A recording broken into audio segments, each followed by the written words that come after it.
Check 1, 2, got it? Yeah, we're clear. This meeting?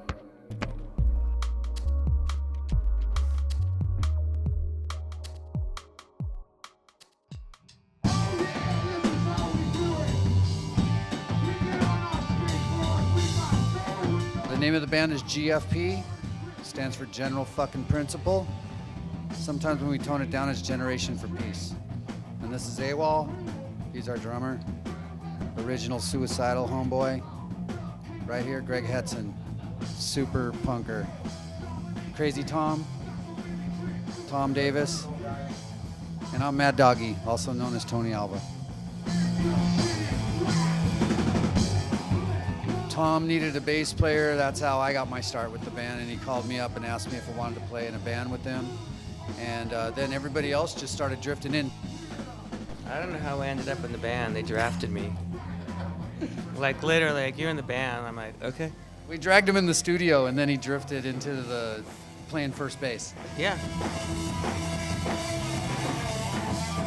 We're just super stoked that Greg is playing guitar in the band, because it's like he's a veteran and he's basically like one of my favorite guitarists from the scene that I grew up in.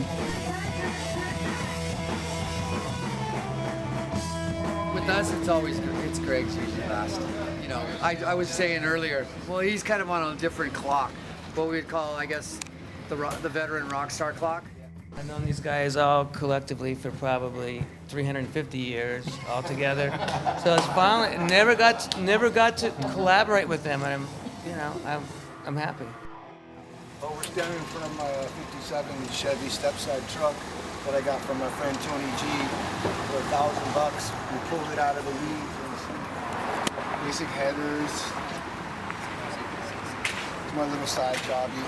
When I first moved to South Bay, it was just madness. Shit was just right in your face, Descendants right in your face. You know, everybody was really, really interested in Flag. You gotta keep seeing Flag or go to more shows, and it was definitely something to remember. It was some of the best times of my life.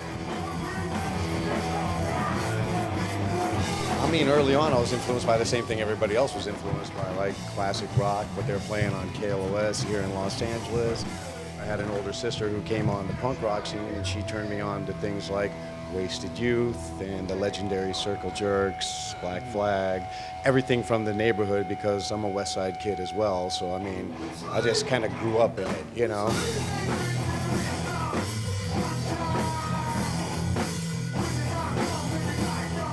Actually, growing up, I was really closed-minded and only listened to those kind of California bands. And now that I've broadened, and I really admire the East Coast sound. My goal is just to be as close and as tight to what's going on with the drums as possible, and that's what reggae music has taught me. My daughter's really got me into listening to like early gangster rap, which I never listened to.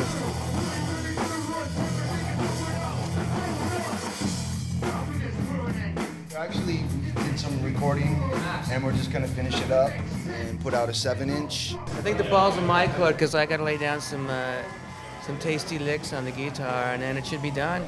We're just looking forward to playing some music all over the city, all over the world, whatever it takes.